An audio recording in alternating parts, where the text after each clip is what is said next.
कुरामा जानेछौँ र यो समय म आदरणीय आजको वक्ता प्रेम बोलनजीलाई दिन चाहन्छु। साथै उहाँले आज अदनको बगैँचाको अध्ययनहरू आदम र हव्वाको विषयमा हुनुहुन्छ र बाँकी समय म आदरणीय पास्टर प्रेम बोलनज्यूलाई यस स्क्रिनमा स्वागत गर्न चाहन्छु। हामी सबैजनाले ताली बजाएर स्वागत गर्नेछौँ। जय मसी सबजनालाई जय मसी जय मसी। अनि धेरै समयपछि यस प्रकार यहाँलाई भेट्न पाएको छु अनि प्रभुलाई धन्यवाद होस्। अनि धन्यवाद बबिता सिस्टरलाई पनि अनि सबैजनाको लागि धेरै धन्यवाद। आउनुहोस् हामी आजको यो सेसनलाई सुरु गरौँ र स्क्रिन सेयरको लागि म अनुमति माग्छु। स्क्रिन सेयरको लागि अनुमति दिनुहोला। यो आजको विषय चाहिँ पहिला पनि हामीले एकचोटि हेरिसकेका छौँ। त्यही विषयलाई फेरि एकपटक अनि दोहोऱ्याउनको लागि जाँदैछु। अलिकति यसमा केही करेक्सनहरू गरेर दोहोऱ्याउनको लागि म गर्दैछु। अनि जेनरल रियालिटी इन क्रिस्टियानिटी यही नै हाम्रो हामी सुन्दै हेरिराखेका छौँ। विशेष गरी पुरानो करार नयाँ करार हामी मिसाएर अनि लगातार हेर्दैछौँ र लगभग नयाँ करारमा अहिले हामी प्रवेश गरेका छौँ। तर यो सेसन पहिला धेरै पहिला भएको कारणले गर्दा फेरि पनि एकपटक यो सेसन दोहोऱ्याउनको लागि मैले कोसिस गरिराखेको छु अनि आज यसलाई फेरि हामी हेर्नेछौँ। र आजको सेसनमा हामी चाहिँ विशेष गरी अदनको बगैँचाको विषयमा, किनभने अदनको बगैँचाको विषयमा धेरै प्रकारका अनुमानहरू छन् र त्यसको अलावा आदम र हव्वाको विषयमा अनि यसको विषयमा थुप्रै कुराहरू छन् अनि यही कुराहरू हामी आज केलाउनेछौँ। विशेष गरी बाइबलमा लेखिएका र नलेखिएका तथा इसाई जगतमा रहेका विविध विषय र सिद्धान्तहरूलाई केलाउने क्रममा अनि यो दुईटा अनि विषयहरूमा आज हामी केलाउनेछौँ। सबभन्दा नम्बर 1 मा हामी आज हेरौँ अदनको बगैँचा वास्तवमा कहाँ थियो त? अनि उत्पत्ति 2:8 अनुसार अदनको बगैँचा होइन, अदनमा बनाएको बगैँचा चाहिँ हो भनेर हामी सबभन्दा पहिलो कुरा यसलाई ख्याल गर्नुपर्छ। किनकि धेरै पटक हामीले अनि प्रचार सुन्ने बेलामा अनि या प्रचार गर्ने बेलामा अनि अदनको बगैँचा अदनको बगैँचा अदनको बगैँचा भन्नुभएको सुन्नुभएको होला। तर बाइबलले स्पष्ट लेखिएको छ 2:8 परमेश्वरले पूर्वतिर अदनमा एउटा बगैँचा लगाउनु भयो र उहाँले बनाउनु भएको मानिसलाई त्यही राख्नुभयो। यानि कि अदनमा पूर्वपट्टि र अदनकै बगैँचा होइन, अदनको पूर्वपट्टि भएको बगैँचा अनि पूर्वपट्टिको क्षेत्रमा परमेश्वरले सीमित क्षेत्रमा यो बगैँचा लगाउनु भएको थियो भनेर अनि यस प्रकार बाइबलले पनि हामीले बुझाउँछ। तर अदन नै बगैँचा चाहिँ होइन अनि भनेर हामी बुझौँ। अनि विशेष गरी यस विषयमा दुई प्रकारको धारणाहरू अनि मानिसमा रहेको छ। सबभन्दा पहिलो कुरा त अदनको बगैँचा स्वर्गमा छन् भन्ने धारणाहरू छ। अनि त्यसपछि अर्को धारणाहरू चाहिँ होइन, अदनको बगैँचा त स्वर्गमा होइन नि त, पृथ्वीमा छ भन्ने धारणा छ। अनि यो दुईटा धारणा नै आज क्रिस्चियन समाजमा व्यापक रूपमा चलिराखेको छ।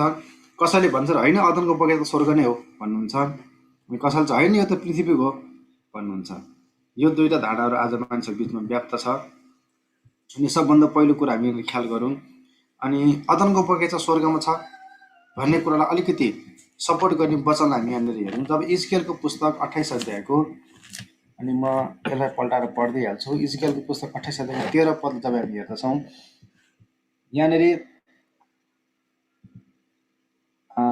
12 पददेखि हामी 28 अध्यायको 12 पददेखि हेऱ्यो भने, हे मानिसको छोरो, टुरोसका राजाको विषयमा विलाप गर र त्यसलाई भन्, परमप्रभु परमेश्वर यसो भन्नुहुन्छ, त सिद्धताको एक नमुना थिइस् र बुद्धिले पूर्ण सर्वाङ्ग सुन्दर।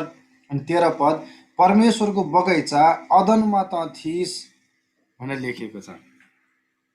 जब हामी यस पदलाई हेर्छौँ अनि यस पद अनुसार त परमेश्वरको बगैँचा अदनमै थिइस् भनेर अनि हामी धेरैजना विश्वास गर्छ यो पद चाहिँ लुसिफरको विषयमा लेखिएको हो। र धेरै बाइबलविदहरूले अनि बाइबलमा लुसिफरको विषयमा लेखिएको पदहरू कहाँ छ भनेर खोज्ने बेलामा एसाया 14 अध्याय र इजकेल 28 अध्यायमा रहेको यी पदहरूलाई नै उहाँले दाबी गर्नुहुन्छ। र हामी पनि यही नै विश्वास गर्छौँ, लुसिफरको विषयमा भनेको हो। यो टुरोसको राजा भनेर भनेको सम्बोधन गरेको चाहिँ लुसिफरको लागि नै हो।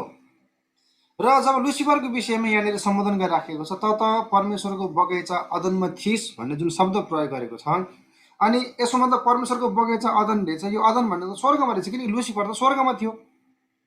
परमेश्वरले लुसिफरलाई त स्वर्गमा राख्नुभएको थियो परमेश्वरको आराधना सेवा गर्नको लागि। त्यसकारण अदनको बगैँचा चाहिँ कहिले पनि पृथ्वीमा थिएन। अदनको बगैँचा चाहिँ स्वर्गमै थियो भन्ने अनि मानिसहरूको बुझाइ छ र यस पदलाई उहाँले पनि दाबी गर्नुहुन्छ।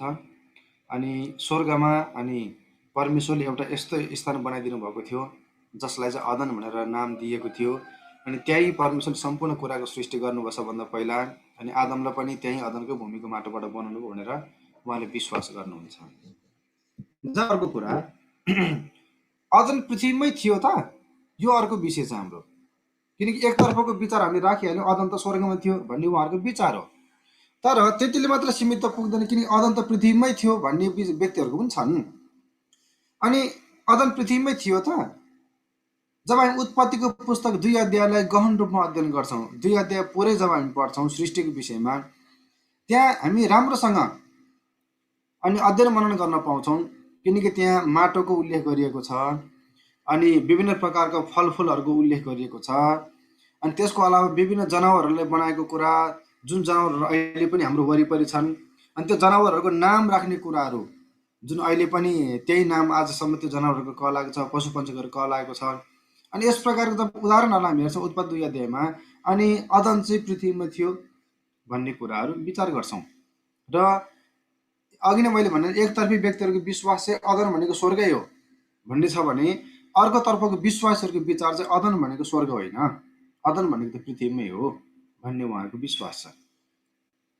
र म पनि व्यक्तिगत रूपमा अनि जुन उत्पत्तिको 2 अध्यायमा सृष्टि भएको अदन छ, परमेश्वरले अदनमा बनाउनु भयो भनेर लेखेको छ, अदनको पूर्वपट्टि बगैँचा लगाउनु भयो भनेर लेखेको छ।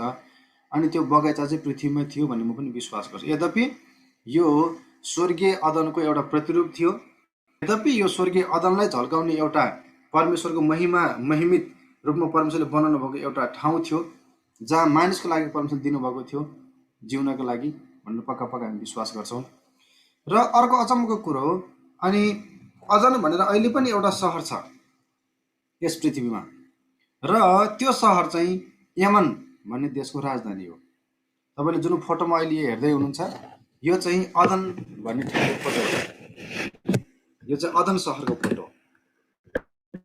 अनि अदन सहर चाहिँ अनि अहिलेको यमन देशको राजधानीको नामको रूपमा पनि बसेको छ, राजधानीको रूपमा बसेको छ अदन चाहिँ। यो अदन हो। अनि अलिकति यो पहाडको छेउमा बसेको सहर हो। अर्को पनि फोटो छ, अनि यो चाहिँ उतापट्टि समुद्रपट्टि फर्केको ठाउँ हो। अनि यो मुनिको चित्र हेर्नुहुन्छ त्यो पनि अदनै हो। अनि समग्रमा यमनको राजधानी चाहिँ अदन हो अहिलेको लागि। अनि धेरै व्यक्तिहरूले चाहिँ यस यमनको राजधानीमा गएर थुप्रै कुराहरू खोज अनुसन्धान गरेका छन्। अनि पक्कै पनि अदन भनेको चाहिँ यही नै थियो होला भन्ने धेरैले अनुमान पनि गरेका छन्। र वास्तविक हामी पक्कासँग जान्दैनौँ, त्यही कुरा हामी केलाउँदैछौँ अहिलेको लागि चाहिँ। अनि यति कुरा बुझ्नु होला, अदन भनेर अहिले पनि एउटा सहरको नाम छ, अनि जुन एकदमै सुन्दर सहर छ। मैले तपाईँलाई 2 फोटोहरू देखाएँ, र यो चाहिँ यमन भन्ने देशको राजधानीको रूपमा रहेको छ अहिलेको लागि है त। विशेष गरी जब हामी हेर्दछौँ अदन चाहिँ बगैँचा चाहिँ पूर्वतिर अदनमा लगाइएको थियो। अनि अदन भन्ने शब्दको अर्थ जब हामी केलाउँछौँ, अदन भन्ने शब्दको अर्थ चाहिँ समतल भूभाग भनेर लेखिएको छ बाइबल डिक्सनरीमा। अदनको अर्थ समतल भूभाग, र समतल भूभागमा त्यसको पूर्वपट्टिको क्षेत्रमा परमेश्वरले एउटा बगैँचा लगाउनु भयो भन्ने कुरालाई अब हामी अलिकति ख्याल गरौँ है त। विशेष गरी अदनको बगैँचा भन्ने कुरा अलिकति मिसिङ छ, यसलाई अब हामीले बुझ्न यसरी सजिलोसँग बुझौँ है त। मैले चाहिँ अदन भन्ने पनि तपाईँले यसरी बुझ्नु होला। र विशेष गरी अनि परमेश्वरले अदनको पूर्वपट्टि जब बगैँचा लगाउनु भयो, अनि अदनकै माटोबाट परमेश्वरले आदम बनाउनु भयो, र आदमलाई पनि त्यस पूर्वपट्टिकै बगैँचामा लगेर राख्नुभयो भनेर उत्पत्तिको पुस्तक 2 अध्यायले हामीलाई व्याख्या गरेको छ, बताएको छ। र अब अदनको विषयमा रहेको पहिलो दाबीलाई हामी यहाँनिर ख्याल गरौँ। यहाँनिर अस्ति पनि हामीले यो कुरो केलाइसकेका छौँ, र फेरि पनि एकपटक म यहाँहरूको बिचमा दोहोऱ्याउन चाहन्छु। कहाँ थियो त अदनमा बगैँचा? त्यसो भए कुन क्षेत्रमा थियो त यो? यदि पृथ्वीमा थियो भने यो कुरा आज सबैको लागि चासोको विषय परेको छ। यद्यपि आजसम्म कसैले पनि एकदमै यही नै हो भन्ने पक्का प्रमाण सकेको छैन, तर धेरैले अनुमानहरू चाहिँ गरेका छन्, थुप्रै अनुमानहरू गरेका छन्। र त्यस अनुमानमध्ये यो चाहिँ सबभन्दा विश्वासयोग्य अनुमान, सबैभन्दा बढी मान्यता पाएको अनुमानको रूपमा यो अनुमानलाई तपाईँहरूको जम्मा राख्दैछु। यो तल हेर्नुहुन्छ, यो चाहिँ फारसको खाडी हो। यो निलो देख्नुभएको फारसको खाडी हो। र जुन हरियो, यो अलि धमिलो हरियो गोलो अण्डाकारको घेरा लगाउनु देख्नु, आयतकारको अण्डाकारको घेरा लगाएको देख्नुभएको छ, यो चाहिँ अदनको बगैँचा यही नै हो। अदन त अदनै हो, तर बगैँचा चाहिँ यो क्षेत्रमा परमेश्वर लगाउनु भएको थियो भन्ने धेरै व्यक्तिहरूको बुझाइ छ। र विशेष गरी अहिले जहाँ यहाँ निलो पानी यहाँसम्म आएको छ, धेरै माथिसम्म निलो पानी आएको छ फारसको खाडी बढेर, तर पहिला चाहिँ फारसको खाडी यहाँसम्म आएको थिएन र यो चाहिँ सुक्खा जमिनको रूपमा थियो त्यो बेलामा, र त्यही नै परमेश्वरले बगैँचा लगाउनु भयो। र वास्तवमा बाइबलमा अनुवादको पनि समस्या भएको छ, बाइबल इन्टरप्रेट हुँदाखेरि समस्या भएको छ, किनकि अहिलेको नक्सा हेऱ्यो भने अनि यो जुन टाइग्रिस र युफ्रेटिस भन्ने नदी छ, टाइग्रिस र युफ्रेटिस नदी चाहिँ माथिबाट बग्दै बग्दै आएको छ र यो नदी आएर यहाँनिर फारसको खाडीमा मिसिएको छ। तर जब हामी बाइबलमा उत्पत्तिको पुस्तक 2 अध्यायमा हेर्दछौँ, 2 अध्यायको 14 पदलाई अनि 15 पदलाई हेऱ्यो भने, कसले स्क्रिनलाई कोर्दै हुनुहुन्छ कृपया त्यसो नगरिदिनु भए हुन्थ्यो। स्क्रिनलाई के कोर्दिनु भइरहेछ, कसले स्क्रिन नकोर्दिनुहोस् ल, नराम्रो फेरि, किनकि लाइभ हुँदैछ। अनि अहिले जब हामी हेर्छौँ वास्तविक नदी, किनकि अहिले पनि युफ्रेटिस नदी छ अस्तित्वमा, अहिले पनि टाइग्रिस नदी छ अस्तित्वमा, अनि त्यस वरपर मान्छेको बसोबास पनि छ, र अहिलेको युफ्रेटिस र टाइग्रिस नदी चाहिँ माथिबाट तलतिर बगेर आइराखेको छ, र दुईटा नदी यस ठाउँमा आएर मिसिन्छ र आएर फारसको खाडीमा मिसिन्छ। र पिसोन र गिहोन नदीको त अस्तित्व नै छैन अहिले, तर कसरी पनि स्याटेलाइटको मद्दतले अनि पिसोन नदी चाहिँ यता थियो, गियोन नदी यता थियो भनेर अनुमान लगाएका छन्, अनि केही पुरानो अस्तित्वहरूलाई उनीहरूले फेला पारेका छन् वैज्ञानिकहरूले, र अनि पिसोन नदी चाहिँ यतापट्टि बगेको थियो, गियोन नदी उतापट्टि बगेको थियो भनेर अनि अनुमान लगाएका छन्। तर वास्तवमा चाहिँ बाइबलमा जब इन्टरप्रेट गर्यो, बाइबललाई उल्था गर्यो, त्यो बेलामा मिस्टेक भएको हो। तर वास्तवमा युफ्रेटिस टाइग्रिस माथिबाट आयो र पिसोन यताबाट गयो र गिहोन चाहिँ उताबाट बग्दै आयो। यस प्रकार चारतिरबाट बग्दै आएको नदी चाहिँ अदनको बगैँचामा मिसिन्थ्यो, अनि अदन बगैँचा जहाँनिर थियो त्यहाँनिर मिसिन्थ्यो भनेर चाहिँ धेरै व्यक्तिहरूले पनि भन्ने गरेका छन् अहिले चाहिँ। तर बाइबलले जे भनेको छ त्यसलाई हामी बढी मान्यता दिउँ। बाइबल अनुसार अदनको बगैँचाबाट एउटा नदी निस्किएको थियो, त्यो नदी चाहिँ 4 भाग भएर बाँडिएको थियो, अनि युफ्रेटिस, टाइग्रिस, पिसोन, गियोन भनेर भनेको छ बाइबलले। अनि हामी चाहिँ यही विश्वास गर्छौँ। तर कतिले चाहिँ होइन, यो चाहिँ उल्टो थियो, अनि अदनको बगैँचाबाट चारतिर गएको होइन, चारतिरबाट आएर अदनको बगैँचामा मिसिएको थियो भन्ने उहाँले भन्ने गर्नुहुन्छ। र यी सबै कुराहरू किन म यहाँ बिचमा राख्छु, किनकि पछि कुनै पनि समयमा कुनै पनि अवस्थामा तपाईँले यस्तो कुराहरू सुन्नुभयो भने सजिलै तपाईँले के लाउन सक्नुभएको होस् भनेर तपाईँहरू बिचमा यो कुरा राख्दैछु। म विश्वास गर्छु मेरो यो कुरा तपाईँहरूको विश्वास खलबलिने छैन, तर पछि कुनै व्यक्तिले आएर, कुनै शिक्षा दिने व्यक्तिले आएर होस्, कुनै ट्रेनिङ दिने व्यक्तिले आएर होस्, यस्तो पनि हो भनेर तपाईँको विश्वासलाई खलबलाउनुभन्दा अगाडि नै यस्तो पनि बुझाइ छ मानिसहरूको बिचमा क्रिस्चियनिटीमा भनेर तपाईँले पहिल्यै बुझ्नुभयो भने तपाईँलाई पछि त्यो कुरा छुट्याउनलाई सजिलो हुन्छ भन्ने मेरो उद्देश्य हो, हाम्रो उद्देश्य, इपिएमको उद्देश्य हो। यस कारण तपाईँ यही कुरा राख्दैछु। अवश्य पनि यस कुराले तपाईँलाई केही न केही रूपमा फाइदा दिनेछ र केही न केही तपाईँको बुझाइलाई फराकिलो पार्नेछ भन्ने म विश्वास गर्छु।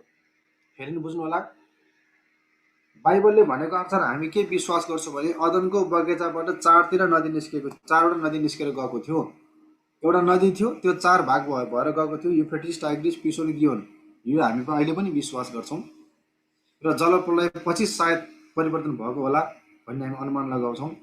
तर अहिले पनि एक थरीको मानिसहरूको बुझाइ छ, उनीहरूको बुझाइ चाहिँ अदनको बगैँचाबाट 4वटा नदी निस्केको होइन, 4 भाग भएको होइन, तर 4 भाग नदी चाहिँ अदनको बगैँचामा आएर मिसिएको र एउटै नदी बनेको भनेर उहाँहरूले मान्नुहुन्छ।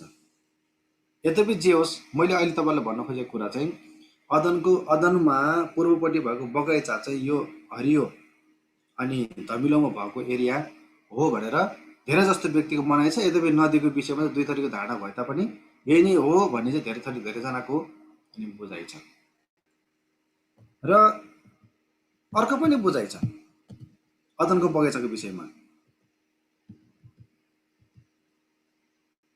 अनि अर्को एउटा बुझाइले के भन्छ भने अदनको बगैँचा चाहिँ मेसोपोटामियाको नजिक थियो भनेर भन्छन्। अनि यो भनाइले के भन्छन् भने अदनको बगैँचा भनेको चाहिँ, अनि तपाईँले देख्नुहुन्छ यहाँनिर यो असुरिया भनेर लेखेको छ, निन्यु भनेर लेखेको छ। त्योभन्दा माथिबाट दुईवटा नदी निस्केर आइराखेको छ। र त्यो दुईवटा नदी मात्र होइन, यहाँ अर्को नक्सा पनि छ, यहाँले देख्नुभयो इडेन भनेर लेखेको छ माथिपट्टि। अनि वास्तवमा चाहिँ अदनको बगैँचा, अदनमा बनाउनु भएको बगैँचा चाहिँ तल फारसको खाडीमा छेउमा होइन, माथि हालको टर्की देशको छेउमा पर्छ भनेर उहाँहरूको बुझाइ छ। केहरू यति थरीको बुझाइ, यति थरीको भनाइहरू ख्रिस्टियानिटीमा छ कि अब यो विषयमा नबुझौँ भने पनि पछि कुनै दिनमा कसरी आएर भनिदेला, हाम्रो विश्वास खलबल पार्देला। बुझौँ भने पनि यति थरीको बुझाइ छ कि सबै थरीको बुझाइलाई अध्ययन गरेर फाइदा पनि छैन। तर पनि अनि विषय परेको कारणले गर्दा केही कुरा यहाँको बिचमा म राख्दैछु।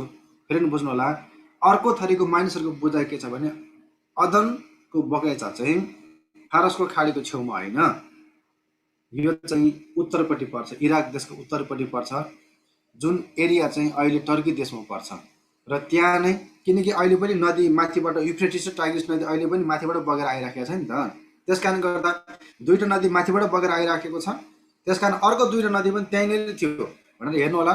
यहाँनिर हेर्नुहुन्छ, यहाँनिर गिहोन भनेर यहाँनिर एउटा नदी यतापट्टि गएको मिसेको देखाएको छ। अनि पिसोन भनेर अर्को नदी यतापट्टि गएको मिसेको देखाएको छ। अनि दुईवटा टाइग्रिस र युफ्रेटिस नदी चाहिँ अहिले पनि अलिकति प्रष्ट नै यहाँ देख्नुहुन्छ। यस प्रकार अनि त्यही नै बगैँचा त्यही नै थियो, त्यहाँबाट चारवटा शाखा मिसिएको छुटिएको हो अदनको बगैँचाबाट निस्केको एउटा नदी चाहिँ भनेर अर्को व्यक्तिहरूको अनुमान छ। यद्यपि यसमा मान्यता कम छ, अघि नैको मान्यता बढी छ, यसमा चाहिँ मान्यता कम छ। अनि अदनको बगैँचाको विषयमा अर्को एउटा दाबी छ। अनि त्यो दाबीले के भन्छ भने नि अदनको बगैँचा भनेको चाहिँ वास्तवमा अफ्रिकामा थियो।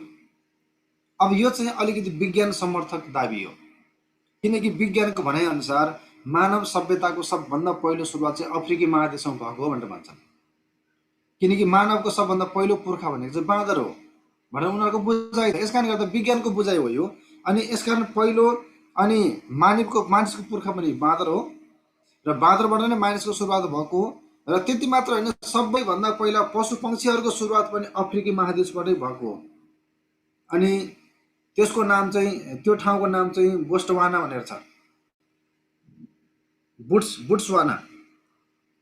यसकारणले गर्दा गार्डन अफ इडन होइन, अदनको बगैँचा चाहिँ अनि अफ्रिकाको अनि बोट्सवाना भन्ने ठाउँमा छ भनेर अनि यस प्रकारको भनाइ छ। यस विषयमा भिडियो पनि छ, मैले तल यहाँ लिङ्क हालिदिएको छु, मुनिको यो भिडियोको लिङ्क हो, पछि तपाईँले यसलाई हेर्न सक्नुहुन्छ। अनि उहाँले के भन्नुहुन्छ भने मानव सभ्यताको सुरुवात त्यहाँबाट भएको हो। मानिस सबभन्दा पहिला बाँदर थियो, बिस्तारै बाँदरबाट विकसित हुँदै हुँदै आएर मानिस बन्दै आयो होइन। यहाँनिर विकसित भएको रूप तपाईँले देख्नुहुन्छ होइन, बाँदरबाट कसरी मानिस विकसित हुँदै आयो भनेर उनीहरूले चाहिँ यो चित्रले देखाउने गरेका छन्। अनि मानिसको पुर्खा चाहिँ यस्तो थियो अरे। अनि मानिसको पुर्खाको नाम चाहिँ चिम्पान्जी, रामापिथेकस, बारम्बार फेरि राखेको छ। कसैले चिम्पान्जी भन्छन्, कसैले रामापिथेकस भन्छन्। फेरि अहिले आएर अर्को एउटा बाँदर देखा परेको छ, हो त्यो चाहिँ हाम्रो पुर्खा भनेको छ। हेर्नुहोस् त, ह्यान्डसम छैन र यिनीहरूको अनुहार। अनि सबभन्दा आधुनिक बाँदर चाहिँ यहाँ तलको बाँदर हेर्नु होला। अनि हाम्रो पुर्खा चाहिँ अहिलेको हाम्रो पुर्खा चाहिँ यो हो भन्ने गरेका छन्। एकदमै हामीसँग मिल्दोजुल्दो अनुहार छ नि होइन, मुख पनि टक्क अलिकति चुच्चो परेको, ह्यान्डसम छ नि सबभन्दा अन्तिम अनुहार त। अनि यो नै कुराहरूलाई उनीहरूले चाहिँ विज्ञानसँग, बाइबललाई विज्ञानसँग तुलना गर्दै अनि विज्ञानको कुरालाई बढी समर्थन गर्दै अनि अदनको पूर्वपट्टि लगाएको बगैँचा भनेको चाहिँ अफ्रिकी महादेशमा हो, बोट्सवाना भन्ने ठाउँ हो भनेर उहाँहरूले चाहिँ भन्ने गर्नुभएको छ। यद्यपि यसलाई पनि धेरै कमले मात्रै विश्वास गर्छन्। अर्को एउटा भनाइ छ, अदनको बगैँचा चाहिँ यरुसलेम हो भनेर पनि छ। यो विषयमा तपाईँले पहिला सुन्नुभएको छ कि छैन कुनै? अनि यो बडो फेमस भनाइ छ। अनि के भन्नुहुन्छ उहाँहरूले भने यस कुरालाई विश्वास गर्ने व्यक्तिले अदनको बगैँचा चाहिँ यरुसलेम नै हो, किनकि परमेश्वरले पहिलादेखि चुन्नु भएको ठाउँ पनि यरुसलेम हो। परमेश्वरले अब्राहमलाई पठाउनु भएको ठाउँ पनि यरुशलेम नै हो, ईसाको बलिदान भएको ठाउँ पनि यरुशलेम नै हो, होइन र? अहिले पनि परमेश्वरको राजधानीको रूपमा यरुशलेम नै छ। 1000 वर्षको राज्यमा पनि परमेश्वरको राजधानीको रूपमा यरुशलेम नै बन्छ। यस कारणले गर्दा वास्तवमा अदनको पूर्वपट्टि लगाएको बगैँचा भनेको चाहिँ यरुशलेम हो भनेर उहाँले दाबी गर्नुहुन्छ। अनि उहाँले धेरै कुराहरू यसमा चाहिँ प्रमाणको रूपमा दिनुहुन्छ। अनि उहाँहरूले सबभन्दा जोड दिएर अनि बताउने नक्सा चाहिँ यस्तो छ। यहाँले हेर्नुभयो जहाँ रातो यहाँले लगाएको देख्नुभयो भने यहाँनिर यो रातो लगाउनु भएको चाहिँ यो चाहिँ अहिलेको इजरायल देश हो अनि यरुशलेम पर्छ यो ठाउँ। अनि यो चाहिँ अदनको पूर्वपट्टि भएको बगैँचा भनेको यही परमेश्वर लगाउनु भएको थियो। र यहाँबाट नै नदीहरू चाहिँ दुई भाग भएको थियो। एउटा उत्तरपट्टि बगेर गयो, त्यो चाहिँ टाइग्रिस र युफ्रेटिसको रूपमा अहिले पनि बगिराखेको छ, यसको अस्तित्व अहिले पनि छ। तर यतापट्टि जुन दक्षिणपट्टि बगेर गएको, दक्षिण पश्चिमपट्टि बगेर गएको दुईवटा नदी छ, पिसोन र गियोन हो, यसको मात्र अहिले अस्तित्व छैन। यो चाहिँ जलप्रलयपछि यसको अस्तित्व हरायो भनेर उहाँहरूले फेरि यसलाई पनि सेटेलाइट फोटो नै भन्नुहुन्छ उहाँहरूले पनि यसलाई पनि। अनि यसरी उहाँहरूले अनि फोटो देखाउने गर्नुभएको छ। विशेष गरी यरुशलेम नै त्यो बेलाको अदनको पूर्वपट्टि लगाउनु भएको बगैँचा हो भन्नको लागि उहाँहरूले दुई तीनवटा दाबीहरू गर्नुहुन्छ। सबभन्दा पहिलो दाबी चाहिँ अहिलेसम्म पनि जब इजरायल देशको विषयमा मानिसहरूले शब्दलाई प्रयोग गर्छन्, अहिलेसम्म पनि पूर्वतर्फको देश वा पूर्वतर्फको भूमि भनेर इजरायल देशलाई भन्ने गरिन्छ। यो सही कुरा हो, 100% सही कुरा हो। अहिले पनि पूर्वतर्फको देश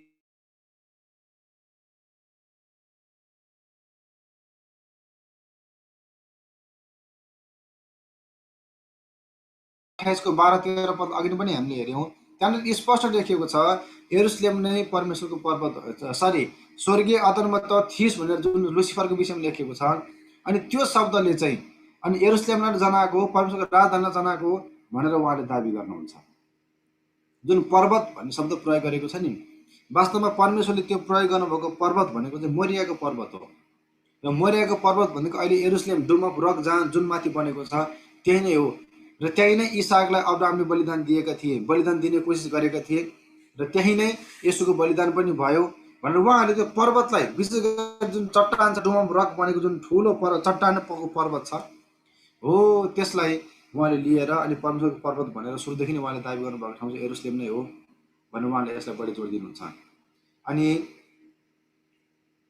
अर्को एउटा प्रमाण उहाँले देखाउनुहुन्छ, संसारको सबैभन्दा प्राचीन नगरको रूपमा अनि अदनै हो भन्ने हाम्रो भनाइ छ। संसारको सबभन्दा प्राचीन नगर अदनै हो भन्ने हाम्रो भनाइ छ अहिलेसम्म पनि, किनकि सबभन्दा पहिला मानवको सुरुवात त्यहाँबाट भएको थियो।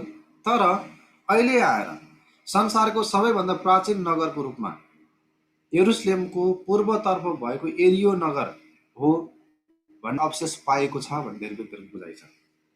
यानि कि एरिहोको के भनौँ, यो सभ्यता चाहिँ एरिहो सहरको सुरुवात चाहिँ मेसोपोटामियाको भन्दा पनि अगाडिदेखिको सुरुवात थियो। यानि कि मानव सभ्यताको पहिलो सुरुवात चाहिँ मेसोपोटामियामा भएको हो भन्ने जुन अहिलेको इतिहासको प्रमाण छ, जुन अहिलेको भनाइ छ, यसलाई चाहिँ इन्कार गरेर मेसोपोटामिया भन्दा पनि पुरानो मानिसको बसोबास भएको ठाउँ चाहिँ एरियो नगर हो। एरियो नै सबभन्दा पुरानो सहर हो, सबभन्दा पुरानो क्षेत्र हो। एरियोमा नै सबभन्दा पहिलो मानिसहरूको बसोबास भएको थियो भनेर अनि उनीहरूले दाबी गर्छन्। र एरियो भनेको चाहिँ यरुशलेमको नजिकै भएको कारणले गर्दा अनि यरुशलेम नै अनि परमेश्वरको बनाउनु भएको पूर्वतर्फको अदनको बगैँचा थियो भनेर उहाँले भन्ने गर्छ। यद्यपि अनि यसमा अहिले अलिअलि मानिसहरूको विश्वास बढ्दै गएको छ, तर धेरै अनि उहाँले प्रमाण जुटाउने कोसिस गर्नुभएको छ। बाइबलको थुप्रै पदहरूलाई उहाँले दाबी गर्नुहुन्छ। यद्यपि हामी यसलाई पनि यही हो भन्न सक्ने अवस्थामा छैनौँ, तर यस्तो प्रकारको शिक्षा पनि छ, सिद्धान्त पनि छ भनेर चाहिँ यहाँले ख्याल गर्नु होला। अर्को एउटा सिद्धान्त छ अदनको बगैँचाको विषयमा तेस्रो दाबी। यो दाबीले के भन्छ भने अदनको बगैँचा चाहिँ बर्मुडा ट्रायङ्गल अहिले जहाँ छ त्यही नै क्षेत्र हो। उहाँले के भन्नुहुन्छ भने बर्मुडा ट्रायङ्गल भनेको चाहिँ अमेरिकाको हो। अनि यहाँनिर हेर्नुहुन्छ अनि यो फ्लोरिडा सहर हो, यहाँबाट सुरु भएको छ। यतापट्टि बर्मुडा आइल्यान्ड भन्ने ठाउँसम्म पुगेको छ। यतापट्टि सन जुआन भन्ने होइन पेरिटो रिको भन्ने ठाउँसम्म पुगेको छ। अनि यो धेरै ठुलो एरिया छ, लगभग 4 लाख माइल भन्नुभयो जस्तो लाग्छ मलाई यसको वर्गमिटर, तिनतिरको 4 लाख माइल क्षेत्रमा चाहिँ यो फैलेको छ अरे भनेर उहाँले भन्ने गर्नुहुन्छ। र विशेष गरी नक्सामा हेऱ्यो भने चाहिँ यस प्रकार देखिन्छ। अनि यो अमेरिका हो, अघि मैले भनिसकेँ, अमेरिकाको दक्षिणपट्टि क्षेत्र यो चाहिँ गल्फ अफ मेक्सिको हो, यो एटलान्टिक ओसन अनि प्रशान्त महासागरको अनि दक्षिणपट्टि पर्ने बर्मुडा भन्ने टापु हो, यो चाहिँ अनि क्यारिबियन अरबियन सागरको अनि एउटा आइल्यान्ड हो। यो क्षेत्र चाहिँ अनि यो बर्मुडा ट्रायङ्गलले समेटेको छ। र बर्मुडा ट्रायङ्गलको विषयमा एउटा तपाईँले सुन्नुभएको हुनुपर्छ, ल मैले भिडियोको लिङ्क नै हाल्न बिर्सेछु। हुन्छ, बर्मुडा ट्रायङ्गल भनेको त्यस्तै एउटा ठाउँ हो जुन क्षेत्रबाट चाहे आकाशमा उडेर जाओस्, चाहे समुद्रमा तैरेर जाओस्, चाहे जहाज जाओस्, चाहे प्लेन जाओस्, चाहे हेलिकप्टर जाओस्, चाहे डुङ्गा जाओस्, कोही पनि अहिलेसम्म फर्केर आएको थाहा छैन। बस एकजना व्यक्ति फर्केर आयो भन्ने प्रकारको भनाइ छ। त्यहाँ उनीहरू डुब्नभन्दा अगाडि घटेको घटनाहरूको विषयमा अडियो रेकर्ड छ, भिडियो कुराकानीको रेकर्डहरू छ, थुप्रै कुराहरू छन्। तर आजसम्म त्यो बर्मुडा क्षेत्रमा गएको व्यक्तिहरू फर्केर आउन सकेको छैन, जहाजहरू फर्केर आएको सकेको छैन। त्योभन्दा माथि उड्ने प्लेन पनि त्यहाँ गएर डुबेको छ, दुर्घटना भएको छ। त्यहाँ गएको जहाजहरू पनि दुर्घटना भएको छ। र आजसम्म पनि राम्रोसँग त्यो क्षेत्रमा किन यस्तो भयो भनेर कसैले पनि अनुसन्धान गरेर पत्ता लगाउन सकेको छैन। त्यति रहस्यमय ठाउँ हो त्यो। अनि त्यति ठुलो क्षेत्र, सानो क्षेत्र होइन नि त्यो त, त्यति ठुलो क्षेत्रमा यस प्रकारको एउटा ट्रायङ्गल छ, बर्मुडा ट्रायङ्गल भनेर। अनि त्यो क्षेत्रको विषयमा आज पनि त्यो क्षेत्र आज पनि रहस्यमा छ। यसका रहस्यमा भएको यस्तो ठाउँ भएको कारणले गर्दा, अनि किनकि परमेश्वरले अदनको बगैँचाको बिचमा भएको अनि जीवनको रुखको फल खान नसकोस् भनेर परमेश्वरले अग्निमय तरबारको बार हाल्नुभयो, करुबहरूको सुरक्षामा राख्नुभयो भन्ने लेखेको छ नि त। अनि त्यो वचनलाई आधार बनाएर उनीहरूले चाहिँ यो नै बर्मुडा ट्रायङ्गल नै अनि अदनको बगैँचा थियो। पछि जलप्रलय पछि यो चाहिँ पानीमा डुबेको। अनि यो क्षेत्रमा चाहिँ कसैले पनि प्रवेश गर्न नसकोस् भनेर परमेश्वरले पहिल्यै बार लगाइदिनु भएको थियो र त्यसले आजसम्म काम गरिराखेको छ। त्यसकारण यो बर्मुडा ट्रायङ्गल नै अदनको बगैँचा हो भनेर उहाँले चाहिँ भन्नुहुन्छ। यहाँनिर एउटा भिडियो क्लिप्स छ, मैले माथि लिङ्क राखेको छु, माफ गर्नु होला मैले अघि देखेँ। त्यो लिङ्कलाई अलिकति म यहाँ पछि राखिदिन्छु है त।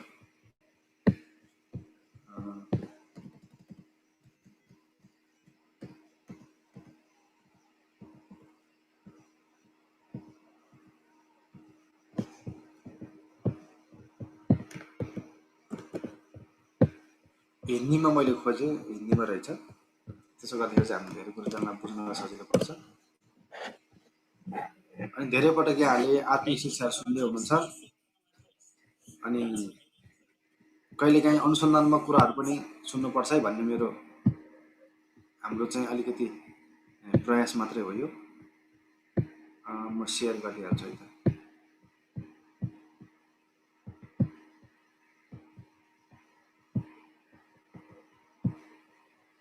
म अलिअलि फरवर्ड गर्दै सेयर गरिहाल्छु।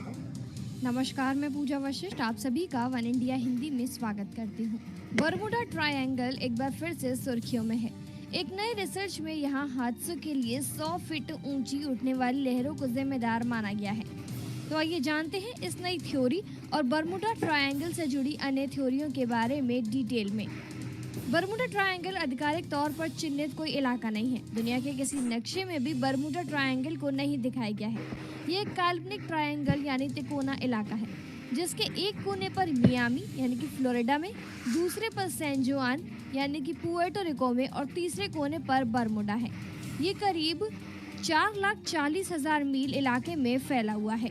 आपको बता दें, पिछले 100 साल में दर्जनों जहाज और विमान गायब होने के कारण इसको शैतानी ट्रायंगल भी कहा जाता है। पहली बार 1872 में यहाँ से द मैरी नाम का जहाज गायब हुआ था, जिसका कोई पता नहीं चला।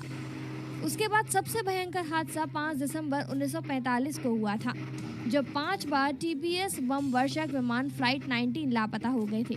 इन 5 विमानों पर अमेरिकी नौसेना के 14 पायलट एक प्रशिक्षण अभ्यास के लिए गए थे। उनका कंट्रोल रूम से संपर्क टूट गया और कुछ नहीं पता चला। बाद में उसकी खोज के लिए एक प्लेन भेजा गया तो उसका भी पता नहीं चला। बरमूडा ट्रायंगल के बारे में दुनिया को उस समय पता चला जब 16 सितंबर 1950 को अमेरिका के एक अखबार ने इसके बारे में छापा। उसके 2 साल बाद एक पत्रिका में एक लेख छपा था जिसमें फ्लाइट 19 के लापता होने का जिक्र था। तब से बरमूडा ट्रायंगल की पहेली सुलझने की कोशिश शुरू हो गई। 1918 में अमेरिकी नौसेना का जहाज USS साइक्लॉप्स भी गायब हो गया था। ये जहाज प्रथम विश्व युद्ध के दौरान अमेरिकी बेड़े को ईंधन की सप्लाई करता था। जहाज में 309 लोग सवार थे। जहाज को बाल्टीमोर पहुंचना था लेकिन कभी नहीं पहुंचा। इसके 2 और साथी जहाज 1941 में इसी रूट पर गायब हो गए।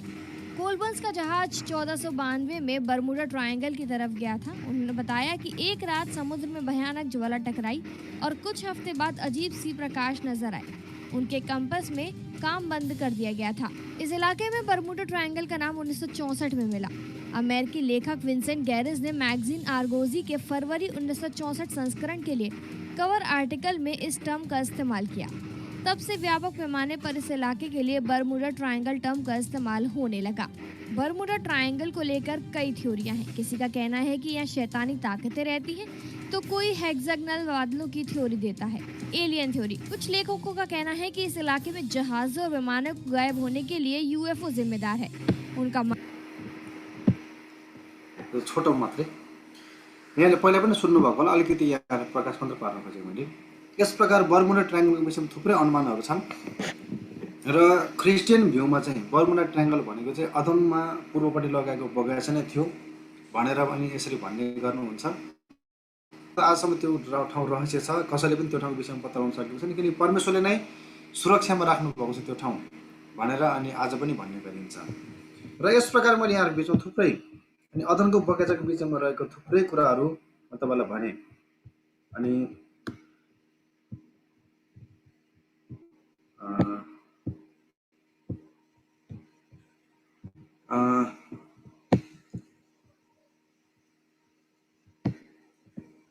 र मलाई लाग्छ त्यति यहाँहरूको बिचमा त्यति प्रश्न यसमा छैन होला। र एउटा मात्रै कुरा हामी यहाँनिर ख्याल गरौँ, सरी यो फ्लोरिडामा पर्छ भनेर बढी आएछ, त्यसलाई थाहा नपर्ने। एउटा मात्रै कुरा हामी ख्याल गरौँ, विशेष गरी अदनको बगैँचा कहाँ थियो हामीलाई थाहा छैन, यो पक्का कुरा हो। तर बाइबलले एउटा कुरा स्पष्टमा के भन्छ भने जुन प्रकारको आनन्द, जुन प्रकारको खुसीको उपभोग गर्नको लागि परमेश्वरले हामीलाई अदनको बगैँचा दिनुभएको थियो, त्यही प्रकारको आनन्द, त्यही प्रकार खुसीको अनुभव फेरि हामीले एकचोटि पाउनेवाला छौँ। यो कुराको बाइबलले पक्का रूपमा ग्यारेन्टी दिएको छ। यसकारण जुन कुरो इतिहासमा एकपटक थियो अनि जुन कुरा आज अस्तित्वमै छैन, परमेश्वरले नै त्यसलाई अस्तित्वबाट हटाइदिनु भयो, त्यस विषयमा चाहिँ अनि यो त्यो भनेर धेरै खोज अनुसन्धान गर्नु र धेरै कुरा बुझ्न कोसिस गर्नुभन्दा होइन, परमेश्वरले हाम्रो लागि जुन कुरा अहिलेको लागि राख्नुभएको छ त्यस कुरामा बढी ध्यान दिनु पायो भने अझै असल होला भन्ने चाहिँ मलाई लाग्छ। किनकि यो कुरा गुप्तमा छ, अदनको बगैँचा कहाँ थियो भन्ने कुरा बाइबलले पनि अझै स्पष्ट पार्न सकेको छैन। अझ बाइबलले भन्दा पनि मानिसहरूले बाइबलबाट यसलाई स्पष्ट पार्न सकेको छैन, न त ऐतिहासिक प्रमाणहरूले यसलाई स्पष्ट पारेको छ। हामी लगभग 5-6 प्रकारका धारणाले यहाँनिर पढ्यौँ अदनको बगैँचा कहाँनिर थियो भनेर, तर पनि कुनै पनि कुरा हामीलाई चित्त बुझ्दो छैन। यसकारण बाइबलले एउटै मात्र कुरालाई हामीलाई दर्शाएको छ, अदनको बगैँचा, अदनको पूर्वपट्टि लगाएको बगैँचा स्वर्गीय बगैँचाकै एउटा प्रतिरूपको रूपमा थियो, जहाँ चाहिँ सधैँ आनन्द थियो, उत्सव थियो, परमेश्वरको उपस्थिति थियो, रमाहट थियो, भोग प्यास केही कुराको चिन्ता फिक्री गर्नुपर्ने अवस्था थिएन। त्यस्तै प्रकारको अवस्थामा परमेश्वरले हामीलाई एक दिन लानेवाला हुनुहुन्छ होइन। र अझै भन्नुपर्दा परमेश्वरले एउटा नयाँ पृथ्वी बनाउनेवाला हुनुहुन्छ, जुन पृथ्वीमा हामी फेरि परमेश्वरसँग बास गर्नेवाला छौँ। यो कुरा बाइबलले स्पष्ट पारेको छ। र स्वयं प्रभु येशू ख्रीष्ट पनि हामीसँगै, यानि कि परमेश्वर आफै पनि हामीसँगै त्यस पृथ्वीमा अब सधैँको लागि रहनुहुनेछ भनेर बाइबलले भनेको छ, प्रकाशको पुस्तकले 21 अध्यायले। यसकारण त्यो हामीलाई बडो खुसीको कुरा हो। यसकारण अब अदनको बगैँचा कहाँ थियो भनेर खोजिरहनु भन्दा पनि अब हामीले जुन आनन्द, जुन उत्सव पाउनेवाला छौँ त्यसको लागि चाहिँ कसरी तयारी गर्ने भनेर हामी ध्यान दिन सक्यो भने यही नै राम्रो होला भन्ने चाहिँ मलाई लाग्छ। हामी दोस्रो कुरातिर लागौँ। दोस्रो कुरा छ आदम र हव्वाको विषयमा भएको थुप्रै प्रकारका सिद्धान्तहरू। त्यो आदम र हव्वाको विषयमा जो हाम्रो पुर्खा हुनुहुन्थ्यो उहाँहरूको विषयमा पनि थुप्रै प्रकारका सिद्धान्तहरू बनेका छन्। कसैले के भन्नुहुन्छ, कसैले के भन्नुहुन्छ, कसैले के भन्नुहुन्छ, र कहीँबाट तपाईँहरूले फरक प्रकारको थियोलोजी वा फरक प्रकारको शिक्षा सुनेर आफ्नो विश्वासलाई डाउन गर्नुभन्दा अगाडि नै यस विषयमा यस्तो पनि भनाइ छ है भनेर सुनिराख्नुहोस् है भनेर म यहाँलाई यो कुरा भन्न चाहन्छु। फेरि पनि याद दिनुहोला, यदि कुनै व्यक्तिले आदम र हव्वाको विषयमा होस् या जुनसुकै विषयमा होस् एउटा सिद्धान्तलाई मात्रै जोड दिएर आउँछ भने, यद्यपि उहाँहरूले फोटो देखाउनु होला, उहाँले भिडियो देखाउनु होला, उहाँहरूले विभिन्न बाइबलको पदहरूलाई देखाउनु होला, तर पनि जुन कुरा बाइबलले स्पष्ट भनेको छैन यो कुराले यही नै हो भनेर दाबी गर्नुहुन्छ भने तपाईँहरू हामी होसियार हुनुपर्छ। किनकि त्यसले तपाईँहरू मेरो कतिपटक विश्वासलाई खलबलाउन सक्छ, त्यसले मण्डलीमा फुट ल्याउन सक्छ। तर जुन विषयलाई हामीले फराकिलो तपाईँले बुझ्नुपर्छ त्यसमा चाहिँ सधैँ हाम्रो फराकिलो बुझाइनहोस् के त, त्यो कुरा एकदमै राम्रो हुन्छ। फेरि पनि यहाँनिर म यहाँलाई दोहोऱ्याउन चाहन्छु। अनि सबभन्दा पहिलो कुरा ख्याल गरौँ 2 आदम र 2 हव्वाको सिद्धान्त। अनि यो चाहिँ बडो प्रख्यात सिद्धान्त हो र कयौँ बाइबल कलेजहरूमा यो पढाइ हुन्छ भनेर अस्ति पनि मैले यहाँ बिचमा राखेँ। फेरि पनि यो कुरा दोहोऱ्याउँछु, यो चाहिँ धेरै प्रख्यात रहेको सिद्धान्त हो, धेरै बाइबल कलेजमा आज यो पढाइन्छ। र दुःख लाग्दो कुरा त के भने जब यो कुरा बाइबल कलेजमा उहाँहरू बसेर पढेर आउनुहुन्छ वा कुनै ट्रेनिङमा उहाँहरूलाई बसाएर सिकाउनुहुन्छ, उहाँहरूको माइन्डमा ढ्याक्कै यही कुरा बसेको छ आदम दुईटा नै हो हव्वा दुईटा नै हो भनेर उहाँहरूको मनमा बसेको छ। यो दुःख लाग्दो कुरा हो। यस्तो पनि शिक्षा छ है भनेर सुन्नु र बुझ्नु फरक कुरा हो भने यही नै हो भनेर बुझ्नु चाहिँ फरक कुरा हो। किनकि बाइबलले कहीँ पनि परमेश्वरले चाहिँ 2टा आदम बनाउनु भयो 2टा हव्वा बनाउनु भनेर स्पष्ट रूपमा लेखेको छैन। हामी यहाँनिर जाउँ कहाँबाट यो कुरा आयो। त्यो उत्पत्तिको पुस्तक 1 अध्यायको 26 र 27 पद जब हामी पढ्छौँ यहाँनिर बाइबलले के भनेको छ भने उत्पत्ति 1 को 26 र 27 पदमा स्पष्ट लेखिएको छ, फेरि परमेश्वरले भन्नुभयो मानिसलाई आफ्नै स्वरूपमा हाम्रै प्रतिरूपमा बनाऊ, तिनीहरूले समुद्रका माछाहरू आकाशका पक्षीहरू पालिने पशुहरू र जमिनमा चलर गर्ने सबै जन्तुहरूमाथि अधिकार गरून्। यसै कारण परमेश्वरले मानिसलाई आफ्नै स्वरूपमा सृष्टि गर्नुभयो, परमेश्वरकै रूपमा उहाँले तिनीलाई सृष्टि गर्नुभयो, नर र नारी नै गरी उहाँले तिनीहरूलाई सृष्टि गर्नुभयो भनेर लेखेको छ पदले। बस हाम्रो पदले परमेश्वरको स्वरूप र प्रतिरूपमा नर र नारी गरी बनाउनु भयो भनेर लेखेको छ। प्रियहरू, परमेश्वरले चाहिँ पहिलो आत्मिक मानिस बनाउनु भयो भनेर यहाँनिर पदले स्पष्ट भन्दैन, तर यस पदबाट एक प्रकारको भनाइ उहाँहरूको के छ भने यो चाहिँ पहिलो आदम र हव्वा हो। अनि नर र नारी भनेको कारणले गर्दा र सृष्टि गर्नु भयो भनेको त पास्ट टेन्सको कुरा हो नि त, भने गर्नु भइसकेको कुरा। यस कारणले गर्दा परमेश्वरले सृष्टि गर्नु भइसक्यो नि, त्यसो भए के सृष्टि गर्नुभयो त भन्दा आत्मिकी आदम र आत्मिकी हव्वा सृष्टि गर्नुभयो। किनकि परमेश्वर आत्मा हुनुहुन्छ, परमेश्वरको स्वरूप र प्रतिरूपमा सृष्टि गरेको कारणले गर्दा यो चाहिँ आत्मिकी आदम आत्मिक हव्वा हो भन्नुहुन्छ उहाँले। यसको लागि थुप्रै पदहरू निकाल्नुहुन्छ बाइबलको। अब यद्यपि बाइबलले स्पष्ट यो आत्मिक आदम आत्मिक हव्वाको विषयमा लेख्यो भनेर भनेको छैन। सबभन्दा पहिलो कुरा त परमेश्वरको स्वरूप र परमेश्वरको प्रतिरूप भनेको के हो यस विषयमा नै उहाँहरू अन्यलमा हुनुभएको हो कि वा त्यसलाई बढी बुझ्नुभएको जस्तो लाग्छ मलाई। किनकि परमेश्वरको स्वरूप र परमेश्वरको प्रतिरूप भन्ने कुरा जब हामी अहिले पनि यसको अर्थलाई निकाल्छौँ, वास्तवमा प्रतिरूप र स्वरूप भनेको एउटै शब्द हो, तर हिब्रू बाइबलबाट अनुवाद हुने बेलामा 2टा शब्द राखियो, स्वरूप र प्रतिरूप भन्ने शब्द राखिएको। र वास्तवमा 2टै शब्दलाई पनि हामी अहिले यदि मिलाएर हेर्छौँ भने परमेश्वरको स्वरूप र परमेश्वरको प्रतिरूप भनेको के हो भन्दा परमेश्वरको स्वरूप भनेको परमेश्वरको जस्तै होइन र अनि स्वभावहरू, ज्ञानहरू, सृष्टि गर्ने क्षमताहरू परमेश्वरको जस्तै होइन, सोच विचारहरू, थुप्रै कुराहरू जुन परमेश्वर जस्तै गरी उहाँले हामीलाई दिनुभएको छ, जुन कुरा हामी देख्न सक्दैनौँ तर हामीभित्र त्यो कुराहरू छन्। र प्रतिरूप भनेको चाहिँ जसरी परमेश्वर त्रिएक हुनुहुन्छ, परमेश्वरले मानिसलाई पनि प्राण आत्मा शरीरको रूपमा बनाउनु भएको छ, त्रिएकमै बनाउनु भएको छ। अनि भनेर स्वरूप र प्रतिरूपलाई अनि यस प्रकार अर्थ लगाइन्छ। प्रियहरू, हामी अहिले पक्कासँग ख्याल गरौँ, हामी स्वरूप र प्रतिरूपलाई राम्रोसँग बुझ्नुपर्ने खाँचो छ। र मुख्य कुरा चाहिँ वास्तवमा यो चाहिँ आत्मिक आदम र आत्मिक हव्वा होइन भन्ने कुरा हामी बुझौँ। किनकि कसैले यो शिक्षा पहिलोचोटि सुरु गर्यो होइन, यस शिक्षालाई आज व्यापक रूपमा सिकाइन्छ भन्दैमा यो चाहिँ आत्मिक र शारीरिक भन्ने कुरा मिल्दैन। परमेश्वरले चाहिँ पहिला आत्मिक बनाउनु पर्ने, शारीरिक बनाउनु पर्ने आवश्यकता छ जस्तो लाग्दैन मलाई परमेश्वरलाई। यो हाम्रो बुझाइको गलत बुझाइ हो। र अझै भन्नुपर्दा अनि यो चाहिँ एउटा थियोलोजीमा बनेको, मानिसको बुझाइको रूपमा यो थियोलोजी बनेको हो। र वास्तवमा हो, उत्पत्ति 1 को 26 र 27 मा जुन वचन लेखेको छ, परमेश्वरले नर र नारी गरी बनाउनु भएको हो, परमेश्वरको स्वरूप र प्रतिरूपमा बनाउनु भएको हो, यसमा दुई मत छैन।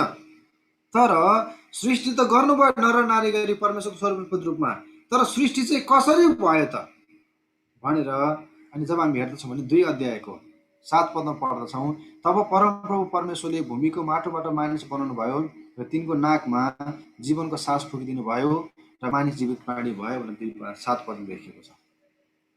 फेरि नि बुझ्नु होला, 2वटा आदम 2वटा हव्वाको सिद्धान्त सबभन्दा पहिलो हामीले केलाउँदैछौँ। र उहाँहरूको भनाइ के छ भने उत्पत्ति 1 को 26-27 मा चाहिँ आत्मिक आदम बनेको र 2 अध्यायको 7 पदमा यो चाहिँ शारीरिक आदम बनेको। र हामी यहाँनिर हेर्छौँ भने अनि 20 पददेखि लिएर लगभग 23 पदसम्म वा 25 सम्म हामी हेर्न सक्छौँ, 23 भन्दा पनि 25 सम्म हेर्न सक्छौँ। अनि त्यो चाहिँ शारीरिक रूपमा अनि आदम र हव्वा बनाउनु भएको भनेर उहाँहरूको भनाइ छ। अनि यस प्रकार अनि परमेश्वरले अनि 2 पटक आदम र हव्वालाई सृष्टि गर्नुभयो। पहिला आत्मिक आदम, आत्मा हव्वा, दोस्रो चोटिमा चाहिँ शरीर आदम, शरीर हव्वा, र दुवैजनालाई जोड्नु भयो र अनि मानिस एउटा के भनौँ पक्का आदम बनाउनु भयो, पक्का हव्वा बनाउनु भयो भन्नु उहाँले भन्ने गर्नुहुन्छ। तर बाइबलमा कहीँ पनि यसरी चाहिँ अनि छुट्याएको कुरा हामी देख्दैनौँ। बाइबलको कुनै पनि अन्य पदहरूले यो सिद्धान्तलाई चाहिँ साथ दिएको छैन। र यदि तपाईँहरू कसैले यस विषयमा पदहरू पाउनुभयो भने त्यसलाई यहाँले अध्ययन गर्न सक्नुहुन्छ। र फेरि पनि म यहाँलाई भन्दैछु, पछि कुनै पनि ट्रेनिङमा कुनै पनि ठाउँमा गएर तपाईँले यो कुरा सिक्नुभन्दा अगाडि यो कुराले तपाईँलाई यो चाहिँ यस्तो पो रहेछ भनेर तपाईँहरू चाहिँ अचम्म पर्नुभन्दा अगाडि यो कुरा जानिराख्नुहोस् भनेर नै मेरो यहाँलाई सल्लाह छ। र यस प्रकार सिद्धान्त छ। यद्यपि अनि म व्यक्तिगत रूपमा चाहिँ अनि यो चाहिँ आत्मिक आदम, आदम हव्वा, आत्मिक हव्वा अनि शारीरिक आदम, शारीरिक हव्वा, 2 पटक आदमलाई सृष्टि गर्नुभयो, 2 पटक हव्वालाई सृष्टि गर्नु भन्ने कुरालाई म व्यक्तिगत रूपमा चाहिँ समर्थन गर्दिनँ होइन र। किनकि हाम्रो बाइबलले त्यसरी भनेको छैन। किनकि जब हामी हेर्छौँ उत्पत्ति 1 अध्यायले हेर्दछौँ सृष्टिको कुरालाई यहाँनिर चाहिँ छोडकरीमा लेखिएको छ। जब 2 अध्यायमा हेर्दछौँ, 2 अध्यायमा हेर्दाखेरि चाहिँ अनि यहाँनिर 4 पदलाई पढ्छौँ, आकाश र पृथ्वीको सृष्टिको वृत्तान्त यही हो, यानि कि these are the details of creation. यानि कि 4 पददेखि हामीले हेर्दाखेरि चाहिँ जुन जुन कुरा उत्पत्ति 1 अध्यायमा सृष्टिको कुरा लेखिएको छ र जुन कुरो महत्त्वपूर्ण छ, किनकि मानिस बनाउने कुरा त महत्त्वपूर्ण हो नि त। कसरी एउटा मानिसको एउटा स्त्रीलाई कसरी बनायो त, त्यो त महत्त्वपूर्ण छ नि त होइन। किनकि आजसम्म त्यो कुरा हाम्रो लागि महत्त्वपूर्ण छ, कसरी पुरुषबाट स्त्री बन्यो भन्ने कुरा। त्यो कुरा चाहिँ परमेश्वरले बुझाउन चाहनुहुन्थ्यो। कसरी जनावरहरूको नाम बस्यो भनेर, कसले जनावरहरूको नाम राख्यो पहिलो पटक, परमेश्वरले आदमलाई कस्तोको लागि, कस्तो हुनको लागि बनाउनु भएको थियो, पृथ्वीको शासक हुनको लागि बनाउनु भएको थियो भन्ने कुराहरू अनि त्यहाँनिर परमेश्वरले बुझाउन चाहनुहुन्थ्यो र हामीले बुझ्नुपर्ने आवश्यकता थियो। त्यस कारण गर्दा 2 अध्यायमा त्यसलाई विस्तारमा परमेश्वरले लेखेर राखिदिनु भयो। यद्यपि त्यहाँ पनि धेरै कुरा विस्तारमा छैन, तर परमेश्वरले विस्तारमा हामीलाई दिनुभयो ताकि हामी धेरै कुरो बुझ्न सकौँ भनेर अनि म व्यक्तिगत रूपमा विश्वास गर्छु र धेरैजनाले चाहिँ एक कुरा विश्वास गर्नुहुन्छ। र फेरि पनि यहाँनिर ध्यान गरौँ, 2टा सिद्धान्त हामीले केलाइसक्यौँ अहिले। एउटा 2टा आदम 2टा हव्वा भन्ने सिद्धान्त, अर्को सिद्धान्त चाहिँ 1 अध्याय र 2 अध्यायको आदम र हव्वा एउटै हो भन्ने सिद्धान्त, जसलाई हामी पनि विश्वास गर्छौँ। म पनि व्यक्तिगत रूपमा यही नै सिद्धान्तलाई विश्वास गर्छु। र परमेश्वरले 2 आदम र 2 हव्वा बनाउनु भएको हो त हो र बिल्कुल होइन भनेर हामीले हेरिसक्यौँ। यद्यपि यस विषयमा थियोलोजी छ, उहाँले चाहिँ हो नै भन्नुहुन्छ। त्यो उहाँहरूको विश्वास, उहाँहरूको थियोलोजी। अब हामीले यसलाई अनि खण्डन गर्नुभन्दा पनि ठिक छ, उहाँहरूको त्यो बुझाइ हो। र अर्को एउटा अन्तिम सिद्धान्त म यहाँ बुझाउन राख्न चाहन्छु अनि आदम र हव्वाको विषयमा, यानि कि पहिलो हाम्रो पुर्खाको विषयमा थुप्रै अरू छलफल, अरू कुराहरू पनि छन्, अनुमानहरू पनि छन्। अनि एक थरीको अनुमान छ। अनि उहाँले के भन्नुहुन्छ भने उहाँहरू चाहिँ बाइबललाई पनि विश्वास गर्नुहुन्छ, विज्ञानलाई पनि विश्वास गर्नुहुन्छ। अनि उहाँले चाहिँ आदम कालो थियो भन्नुहुन्छ।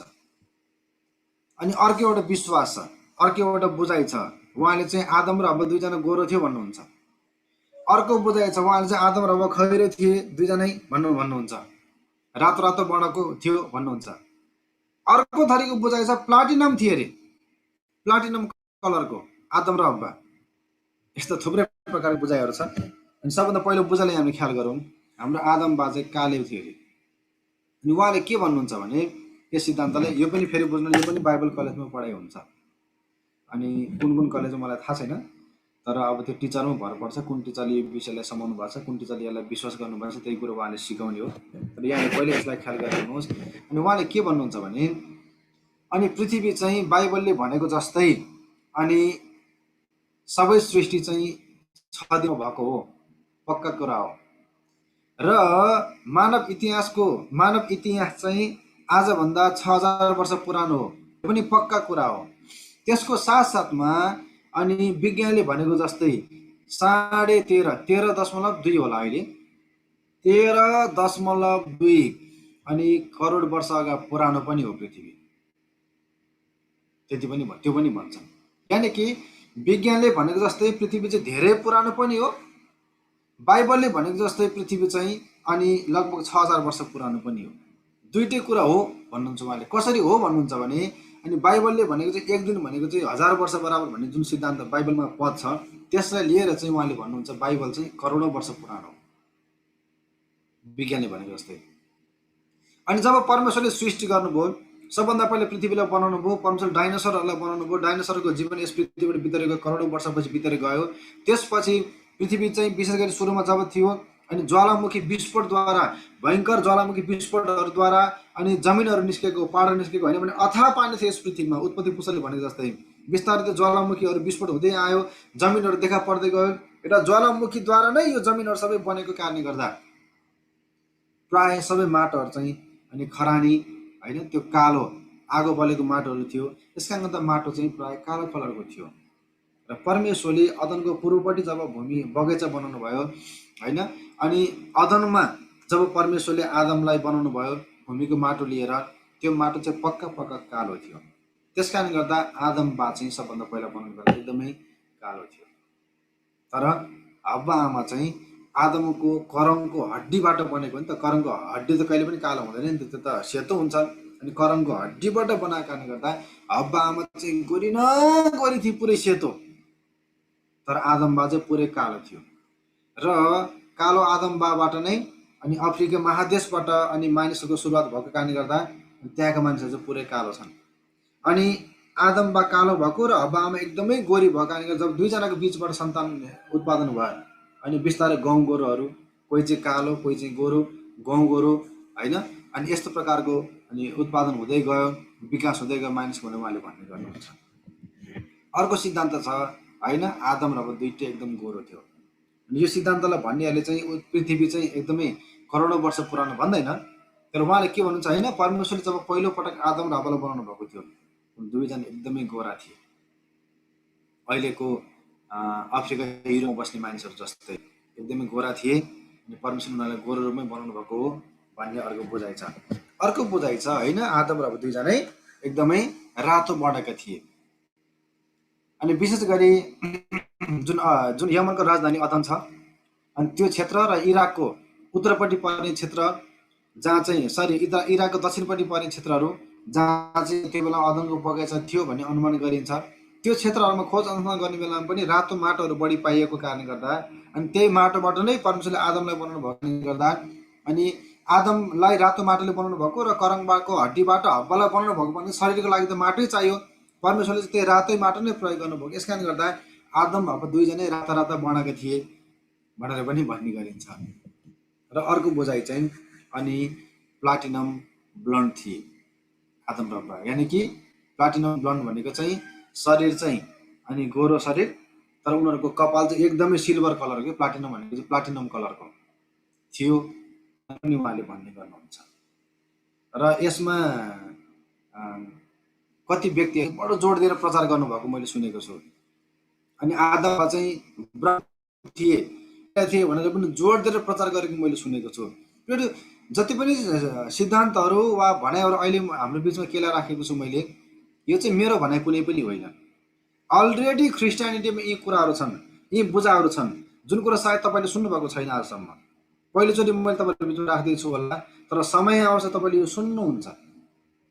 जब सुन्नुहुन्छ अनि त्यसपछि तपाईँले चाहिँ यो चाहिँ नयाँ कुरा रहेछ, मैले त आज नयाँ कुरा सिकेँ भनेर तपाईँ त्यसमा अल्मलिएर मण्डलीमा विवाद र फुट ल्याउनुभन्दा अगाडि नै यस्तो पनि कुरा छ है तपाईँ बुझिराख्नु भनेर म तपाईँहरूको बिचमा यो कुरा राखेको हुँ, ताकि पछि यसले मण्डलीमा कुनै समस्या नल्याओस्, तपाईँको विश्वासले कुनै प्रकारले यसले चाहिँ खलबल्याउने काम नहोस्। हामी बाइबललाई पक्का विश्वास गर्छौँ, बाइबललाई हामीले सोझो विश्वास गरौँ। जति कुरा हामीले विश्वास उद्धारको लागि चाहिन्छ त्योभन्दा अनेक कुराहरू होइन, जुन कुरा हाम्रो लागि उद्धारको लागि त्यति महत्त्वपूर्ण छैन, त्यसलाई चाहिँ यही हो भने किन जोड दिनु, यही नै मेरो यहाँहरूको लागि अनि सल्लाह हो। र हामी यसलाई यस सेसनलाई अनि यसरी नै सिद्ध्याउँ र परमेश्वरले हामी सबैजनालाई आशिष दिउन्। विशेष गरी दुईवटा सिद्धान्तको बिचमा आज हामीले केलाएको छौँ, एउटा अनि अदनको बगैँचाको सिद्धान्तको विषयमा, दोस्रो चाहिँ आदम र हव्वाको सिद्धान्तको विषयमा। यद्यपि अनि कुनै न कुनै सिद्धान्तमा तपाईँ र मैले विश्वास गर्नै पर्छ, यो कुरा पक्का हो। तर फेरि पनि मेरो अन्तिममा सल्लाह छ, जुन कुरालाई बाइबलले बढी समर्थन गरेको छ, जुन सिद्धान्तलाई तपाईँले समर्थन गर्दा तपाईँको विश्वासलाई ढलपल पार्दैन, जुन सिद्धान्तलाई तपाईँले विश्वास गर्दा तपाईँको उद्धारमा केही बाधा पर्दैन। अर्को अझ कुरा, तपाईँको मण्डलीको मेजोरिटीले कुन सिद्धान्तलाई विश्वास गरिराखेको छ हो। तपाईँले नयाँ सिद्धान्त सिक्नुभयो, तपाईँले मण्डलीमा आफ्नो अगुवाहरूसँग त्यो कुरो छलफल गर्नुहोस् पहिला, सबभन्दा पहिला। यदि अगुवाहरूले त्यो कुरो स्वीकार गर्नुभयो भने ठिक छ, विश्वासीलाई पनि त्यो कुरो सिकाउनुहोस्। तर यदि अगुवाले त्यो कुरो स्वीकार गर्नु भएन भने त्यो कुरा मण्डलीमा नसिकाउनुहोस्, किनकि मण्डलीले जे कुरो सिक्यो त्यसमै मण्डली रहोस्, किनकि त्यो मण्डली उद्धारमा अगाडि बढिराखेको छ। नयाँ सिद्धान्तले उहाँहरूको उद्धारलाई खलबल्याउनु चाहिँ राम्रो कुरो होइन। यस कारण गर्दा हाम्रो इपिएमको तर्फबाट सल्लाह यही नै छ, यहाँ सबैजनालाई नयाँ कुरा सिकौँ, तर हामीले त्यसलाई चाहिँ समग्रमा अनि सर्वसम्मतमा स्वीकार हुने गरी सिकौँ। र यस्तो गर्दाखेरि चाहिँ मण्डलीमा त के भनौँ, कुनै पनि प्रकारको फुट अनि बाधा आउँदैन र पास्टर र तपाईँको बिचमा कुनै पनि प्रकारको समस्या हुँदैन। किनकि एउटा कुरामा जोड दिएर मण्डलीमा समस्या ल्याएर फेरि त्यो फुट ल्याउनुभन्दा अगाडि नै हामी यस्तो कुरामा होसियार हुनुपर्ने खाँचो छ। किनकि हाम्रो अगुवाहरूले हामीलाई यति ठाउँसम्म ल्याउनको लागि, हुर्काउनलाई धेरै मेहनत र परिश्रम गर्नुभएको छ। तर आज आएर तपाईँले गएर कहीँ ठाउँमा गएर एउटा नयाँ कुरा सिकेर आउनुभयो र मेरो कुरा नै यही हो, यही कुरा मण्डलीमा लागु हुनुपर्छ भन्न थाल्नुभयो भने यसले मण्डलीमा समस्या अवश्य नै ल्याउँछ। र हाम्रो उद्देश्य, इपिएमको उद्देश्य पक्का पनि त्यो होइन। धेरै कुरो उहाँले यहाँहरूले सुन्दै आउनुभएको छ, सुन्नु होला, विश्वास गर्नुभएको छ। अनि प्रभुलाई धेरै धन्यवाद दिनुपर्छ। यो लकडाउनमा हामी घरमै बसेर धेरै कुरा सुन्न पायौँ, धेरै कुरा छलफल गर्न पायौँ, धेरै कुरा सिक्न पनि पाएका छौँ। अनि म धेरै पटक अस्ति अनि क्लासहरू कारणले गर्दा यहाँ यस प्रकार अनलाइन आउन नपाए पनि मैले फेसबुक लाइभहरूलाई मैले सुनिराखेको छु, धेरै कुराहरू सिक्न पाएँ। विशेष गरी परमेश्वर राज्यको विषयमा थुप्रै कुराहरू सुन्न पायौँ। अनि थुप्रै टिचरहरूले अनि थुप्रै कुराहरू विचार राख्नुभएको छ, जस धेरै कुरा हामीले सिक्न पाएका छौँ। र अन्तिम सल्लाह यही नै छ, अनि कुनै नयाँ सिद्धान्त तपाईँले सुन्नुभयो, सिक्नुभएको छ भने अनि सर्वसम्मतमा यसलाई स्वीकार गर्नुहोला, अनि मन यसले पक्कै पनि फुटमा ल्याओस्।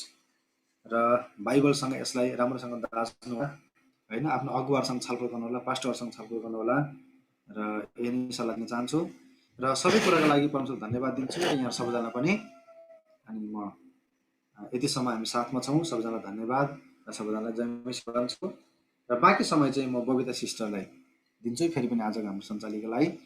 अनि बाँकी समय बबिता सिस्टर हुनुहुन्न? हुन्छ, रुबिन अङ्कल बाँकी समय, नत्र रुबिन अङ्कल लिनुहोस् न। मैले बबिता देखिनँ। Rubin uncle, Beni sir. Hello.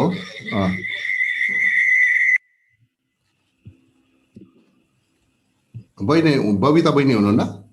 हुनुहुन्न रहेछ। ए ल, हुन्छ हुन्छ, धेरै धन्यवाद।